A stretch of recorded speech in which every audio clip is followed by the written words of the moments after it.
this week we've been giving you different strategies to reduce your calories or lose weight without having to count calories. So I'm going to give you, without using my fitness power tracking. So today I'm going to talk about actual diets or traditional diets, two in particular, which could be useful, but I'm going to explain a few things about them, a few differences. It's also going to help you to understand other diets and how they work perhaps. So first of all, really, really important to make sure that you are absolutely 100% clear on this. There is no other way to lose weight apart from energy balance. So energy balance is calories in versus calories out. Calories is the name given to a unit of energy. So if you consume less energy than your body needs, your body has to get energy from somewhere. As you learn at school in science, in physics, energy cannot be created or destroyed, which means your body cannot just magic up energy. So it has to get it from somewhere. The only place that you have it is your fat stores. That is a stored form of energy. You've consumed food. If you've overeaten, your body will then turn that food into energy, fat storage. When you don't eat enough in terms of calories, that's essentially what's happening. Your body has to get energy from somewhere, so it gets from your fat stores, and then we start to get rid of those fat stores. There is no other way. It's called the laws of thermodynamics. Okay, no matter what someone tells you, you can't confuse your metabolism. Insulin's not the issue, and this has been proven over and over and over again in scientific research. So, how do all diets work? Really simple. Keto, taking carbs out of your diet. You're getting rid of a whole macronutrient, puts you in a calorie deficit. Intermittent fasting, puts you in a calorie deficit. Paleo, puts you in a calorie deficit. Low fat, puts you in a calorie deficit. Now, if you've not lost weight on any of these approaches, it's because you're not in a calorie deficit. And it is still possible to follow any diet and not be in a deficit, to overconsume calories for what you need. So we're going to talk about these diets, and obviously calories still count, whether you're counting them or not. So what I want you to be very clear of, there is no other way to lose weight. You just need to create a calorie deficit. Now, I'm not saying that that's easy. Okay, as you already know, that can be difficult, but there is no other way. So first of all, we're going to talk about keto. So it was actually designed in the early 1900s to treat seizures. So the way it works, or the way it treats seizures, is because you cut carbs out of your diet, your brain typically works on glucose, which is the simplest form of carbohydrate. Now, if you totally remove carbs out of your diet, your brain or your blood will not have glucose in it. You will not have enough carbohydrates. So your brain will not have the energy source that it normally uses. So then what it does is it starts to use ketones, which are taken from fat. Now, this has been shown to reduce seizures. So if you're someone that suffers with that, or you know someone that suffers with it, it might actually be a good diet to help reduce those. The diet is essentially a low or no carb diet. It's pretty hard to get no carbs in your diet, and you're going to find out why in a bit. It's actually a moderate protein diet. It's not a high protein diet. Now, as you've already learned, you should be eating at least 1.2 grams of protein per kilogram of body weight every single day, and it's a high fat diet. It can actually, the research shown, it can help with appetite. So some people having a higher fat diet, fat can reduce appetite just like protein can. So if you actually mix this and slightly adapt the keto diet to a high protein, high fat diet, low to no carbs, you might find you have less appetite. So it could be potentially beneficial. You will see significant weight loss initially, but then as you go through the diet, you will see the same kind of loss as with any kind of caloric restriction. So like normally half a pound to 2 pounds per week. Okay, so it will slow down eventually. I'm going to talk about why this happens in a minute. So why do low carb diets like keto, like Atkins, get massive weight loss at the start? So you might have had a friend who started doing one of these diets and like, oh wow, I've lost a stone this week. So what you need to understand is that when you're eating carbohydrates, you're not going to use all of them. Your body will store some of them. It stores them as glycogen.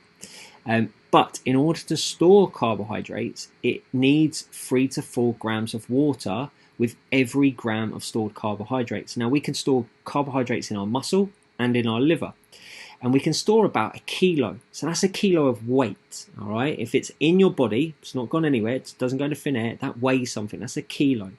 Then with every gram of that kilo, you're going to have 3 to 4 grams of water. So straight away, that's 4 to 5 kilos of water weight and carbohydrates.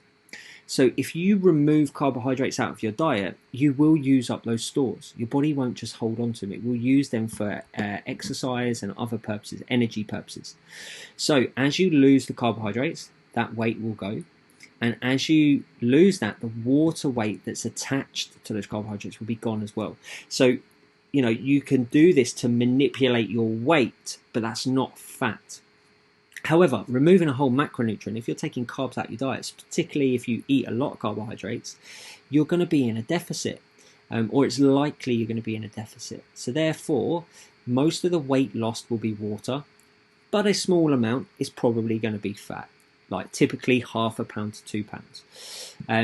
And obviously that big loss is going to level out, and then you'll get to, as soon as you've got rid of most of the carbohydrates, all of the water, you're going to get to a point where you get to traditional weight loss. And if you're consuming too many calories, which is still possible because fats are higher in calories per gram than carbs and protein, then everything will plateau again, or you'll gain weight. Oh. So it's fat loss, not weight. So, caution. When you're following a keto diet, focus on monounsaturated fats. So nuts, seeds, olives, fish, avocado. I'm not saying that you can't eat saturated or trans fats.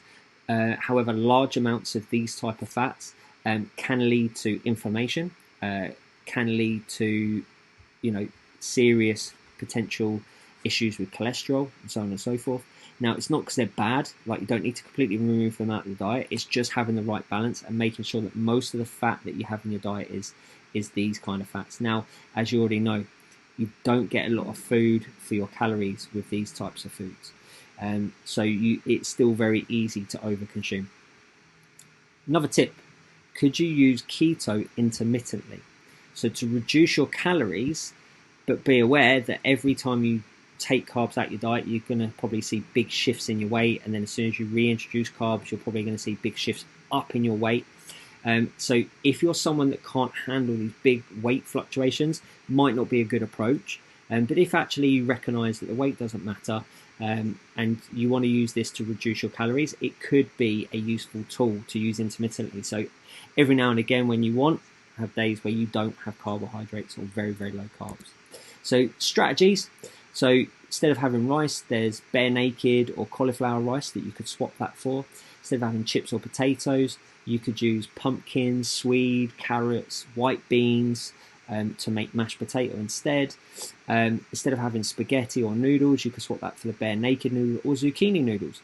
Instead of having bread or even the fins, you could go with something like a low dough alternative. So low dough is a brand. Seriously low on carbohydrates, same as bare naked. They're a brand that do low carb options. Now, it might be that instead of going the whole hog and doing complete swaps, you might do half and half. So you're reducing your carbohydrates a bit. So you might have half rice, half cauliflower rice, half potato, half swede, half spaghetti, half zucchini noodles. And that might actually help you to reduce your calorie intake. Next, we're going to talk about intermittent fasting.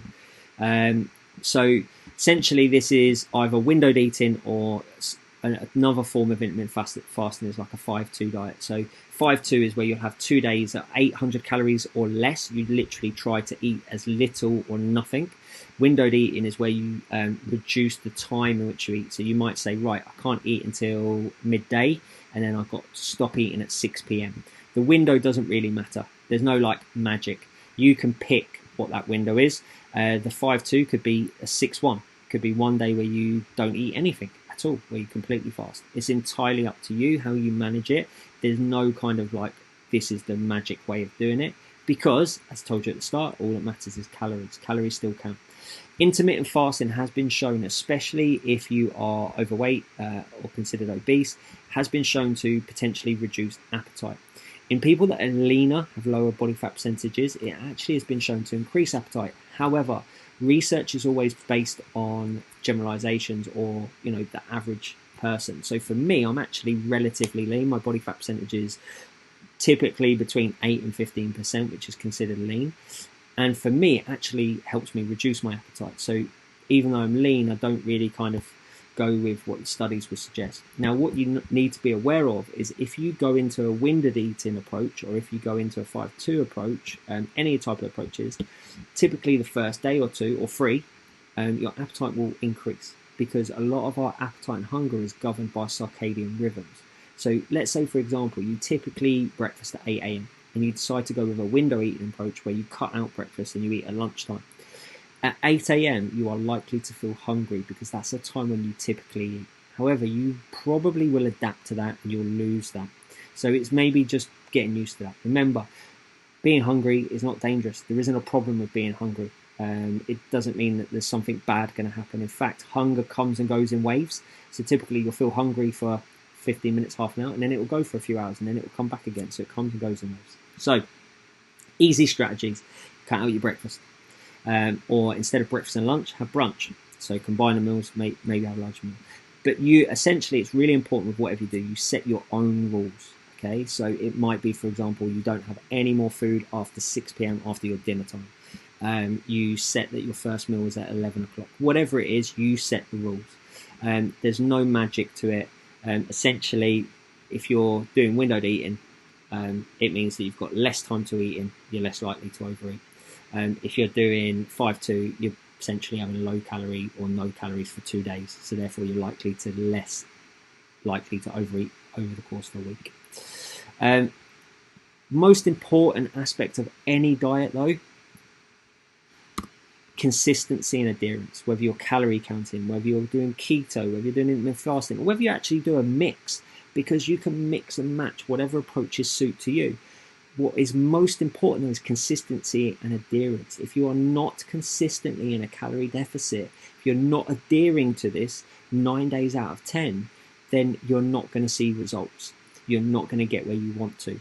And then long term, you are not going to be able to maintain weight. So that's the most important factor when you consider a diet. Hope you enjoyed.